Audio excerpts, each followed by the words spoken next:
Those times when you were so afraid to move.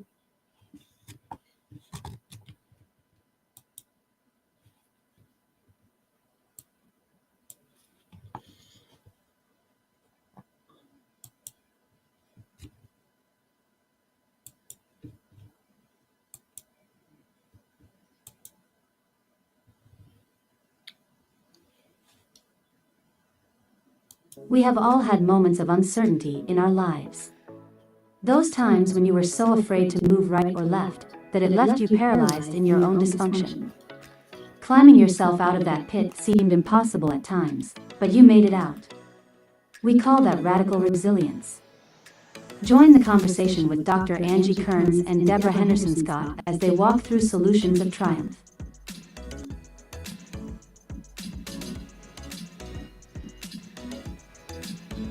Think about that thing, sis. Think about that. Healing, that's a mental thing, right? You can get stuck in your dysfunction and just stay there and stay there. And then we slip into that depression and we don't move, we don't want to get up, we don't want to do this. We get angry at God, we fuss at God because we stuck. Because of our where we want to be, where we thought our life was supposed to be. Now it's God's fault because we walked away from his plan, right? And we mad. Today that they was mad with God questioning him, and it's because they stuck. Man, you mad? You mad because you said that you and I'm sitting with you. No, and it's because they you mad. You mad. Sis, how many of us stuck there? And I can tell you from when I first had my oldest daughter, when I found out I was pregnant, right? That thing took me for a loop so bad. I was like, how in the heck did I get pregnant? You know, that's not God's plan for me. And I was really upset with myself. I was mad at myself for disobeying God, but then blaming him for it. Okay, and how did you blame him? Like, how did he let that happen to you? And how did you let this happen to me? You had great things for me. Why am I here? Right? You had to scratch my head like really mad at him. Like I'm supposed to be in college doing this, that, and the other. You finished that degree. You told me I was going to college. I get to college, my funding wasn't there. I had to come home and get a real job. I'm working this real job with my best life, going to New York, buying whatever I want to buy, fly girl. And now you want to slow me down that I'm pregnant by this guy that I don't even like that? I don't even like him like that. You was just kidding me. Because now I'm mad at you because you didn't take me where I wanted to be. And now I'm just living my whole fruitless life the way I want to. And you slow me down by giving me a kid. Then it's your fault, guy. girl. That is so crazy. It's your fault because I messed up. Because if you would have took me where I wanted to be, I wanted to be in college. I'm here working. Now it's your fault. And now I got somebody else that's accountable for me that you gave me. Why? Girl, that is so real. That is so real. But when you sit back and look at it, how the heck do we make that a thing? Like, how is it that we can actually try to put the blame off on someone other than ourselves? Yes. And it took me a minute to realize that, like, you know what? You stepped out of his will for your life. You the one that was walking in disobedience. And guess what? You can choose to do whatever you want, but you can't choose the consequences. Oh, You can be wrong all you want, but the consequence is not your choice. How I bring you out, that ain't your choice. You stepped out of line. How I get you back on the path, that's not your walk. You just gotta be obedient. God, that is so deep. You got me in awe over here. The consequences is not your choice. Jesus. And do what you want. listen, Do what you want. Be big and bad. And I used to tell that to my kids. You built like that? Go ahead. Knock yourself out. I love it. This is priceless. How Knock about yourself out. how about the people that still point at the past, the family dynamic, whatever happened, whatever, not realizing that you might not be responsible for what happened to you. Like all of that was out of your control. But your healing is your All responsibility. yours. That's all yours. That's all yours. Yep. Generational curses, I get it. But who gonna break it? Who gonna break it? When you gonna say enough is enough? The only thing you got control over is your life right now and how you respond to things that's happening to you. That's the only control you actually got is how you choose to respond. What you gonna do? Sit in here and say woe is me all your life and just be stuck?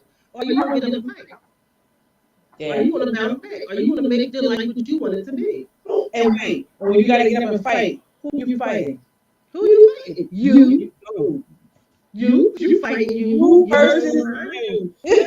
You You versus fighting you. you. You fighting that lazy spirit to say I don't feel like doing nothing right now. I'm just sit here and be sad. You That fighting part. that part. Wait, or I'm not even gonna get out of bed today. Like I you ain't fighting never bad stuff. somebody, okay? That's you. That's all you, boo. Yeah, and then you mad because you sitting up there pissed off because you don't have any motivation, and you're the one that decided that you're not gonna take a shower. Because if No, you take that shower, the shower gonna wake you up. Wake you up. up. Okay, and it's gonna make you want to take action. So you know what? No, I'm not gonna do this shower because I don't feel like you don't feel like thinking about your own life. Yeah, all right. That's you. That's all you. You fighting you. So when you stop blaming God and look in the mirror, when you do that self confrontation, then you'll be all right. And that's the hardest thing for anybody is do that self confrontation because if you can't check you, who said that? The girl said, the housewife, who gonna check you? You better be able to check this butt. That's right. You better be able to do that. But you know And what? They swear. People swear that we're good at checking our mate, our mm, kid, that chick, the person in the grocery store, or whatever, but we can't even check ourselves. yeah. And We that's want the to get thing. in alignment, but can't even get ourselves aligned Not with what we're lying. really supposed to do. And that's what I say to a lot with the people who speak into your life. I learned a very early age that not everybody can speak to my life because God speaks to me. And if you gonna tell me something that God said on the pulpit, He already told me because He gonna check me first. You know, and if it's in lining with what He already told me, I don't receive that, and I Now, don't let everybody put their hands on me neither. right, that's right. So now you had the fortune of learning to hear from God at a young age. A lot of people don't know what that voice sounds like. Right. Right. And it wasn't even the fact that I had to learn to hear from God. It was just clear to me. Like because I was so broken that that light that went off, it literally went off and I'm like, wait a minute. I felt that. You know? And it was in my own head that I felt that shift, that correction. Like that was whole out of that was just totally him because who else is gonna say something like that when I'm headed down when I'm saying I'm gonna walk in front of this bus. I literally, when I got pregnant, I stepped in front of a moving septic bus, and I felt God pull me up like that. How old were you? I got pregnant when I was 22 years old. Girl, you was big being about being pregnant. You were big mad. Big mad, big mad. I was supposed to go to Puerto Rico with my friends. Can't had to cancel my little trip. I tried to get an abortion. It didn't work. Didn't work. I Wait, got scared. wait, how did abortion work? It didn't work. I got up in there and got scared, mad scared. Was scared. I was like, oh, I can't do this. Okay. Mad scared. Walked away. Then I was like, okay, if that's not going, maybe I'll just kill my whole self. Tried that with pills. Tried that walking in front of the bus. Tried jumping out the car to do none of that work. So I was like, okay, God, this is how I know this is something between me and you. You making this real personal because now I can't even fix what I did.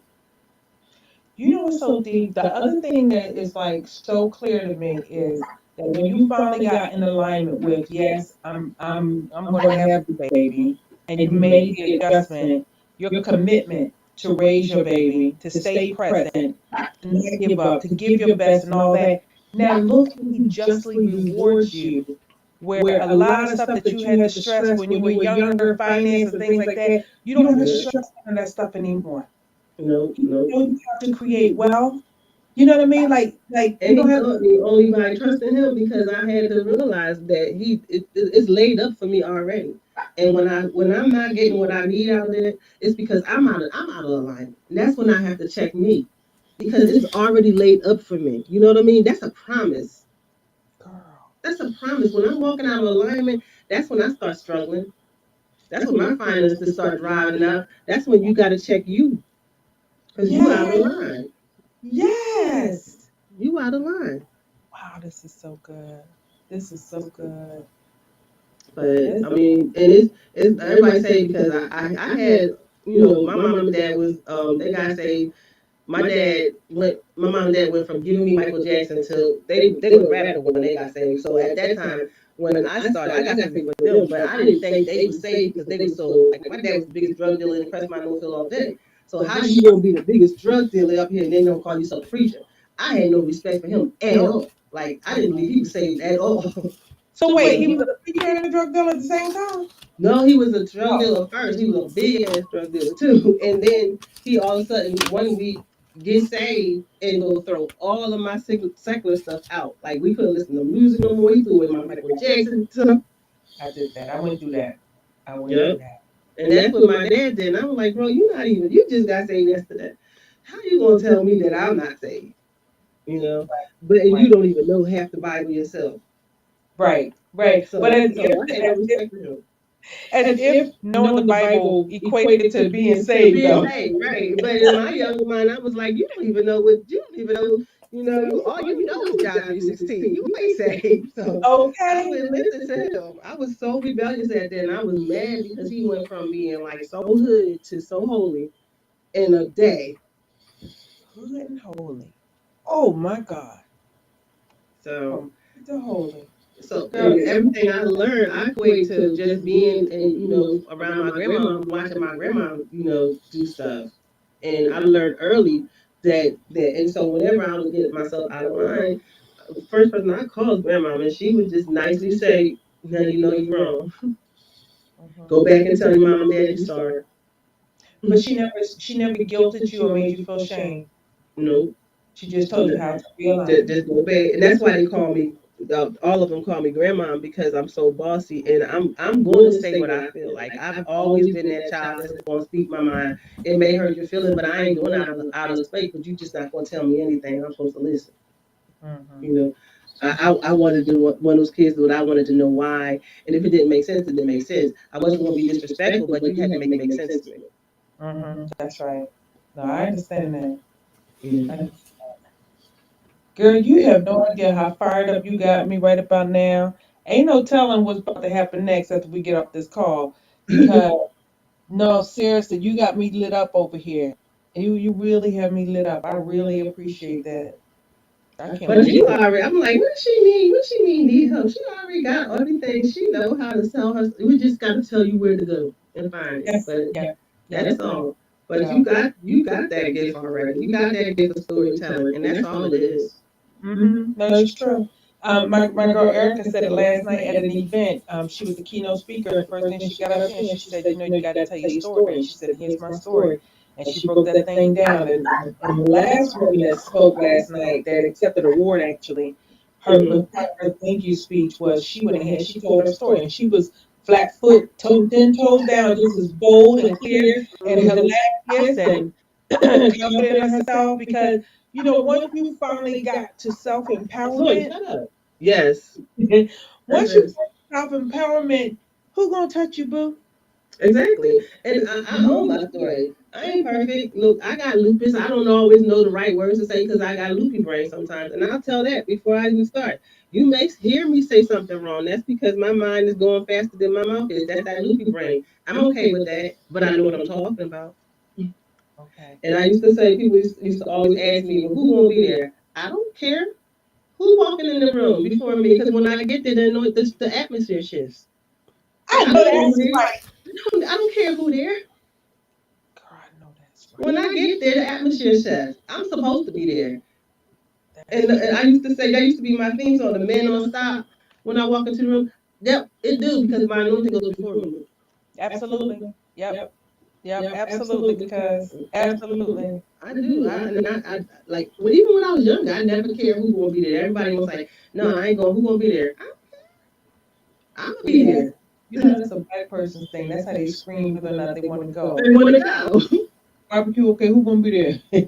Yeah. Now I do want to know who cooked that because I ain't. Oh, that's right. That's right. Oh my I God. eat anything, but as far as who gonna be there, I don't even care. You can. I love it when people here don't like me. How you doing, boo? Go right up to you in your face. So you know what? Our first session, your healing, your power, and your rules. Yes. That's what we do. You have been listening to Radical Resilience, the journey of renewal with authors Dr. Angie Kearns and Deborah Henderson Scott. Tune in again next Thursday as we have conversations of triumph. Until the next time, be prosperous on purpose.